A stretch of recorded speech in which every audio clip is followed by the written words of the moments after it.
ஆமா, நானுமே நிறைய அவரோட பிரச்சாரத்துல எல்லாம் வந்து கேட்டுட்டுதான் இருந்தோம். சோ அவரு குழந்தைங்களுக்கு ஏத்த மாதிரியும் பெரியவங்களுக்கு ஏத்த மாதிரியுமே வந்து அவர் பிரச்சாரத்துல பேசியிருந்தாரு.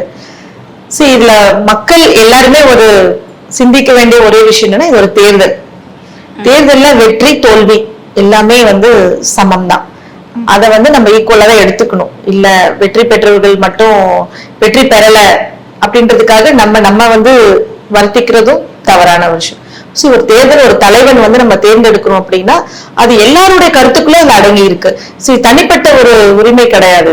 எல்லாருடைய கருத்துக்கள், எல்லாருடைய விருப்பம் எல்லாமே தான் நம்ம அந்த இடத்துல போயிட்டு நம்ம திணிக்கிறோம்.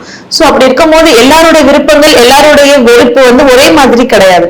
சோ ஒவ்வொருத்தருக்குமே ஒரு விருப்பம் இருக்கும், ஒவ்வொருத்தருக்கும் ஒரு வெறுப்பு இருக்கும், ஒவ்வொருத்தருக்கு பிடிக்கும், சில பேருக்கு பிடிக்காது.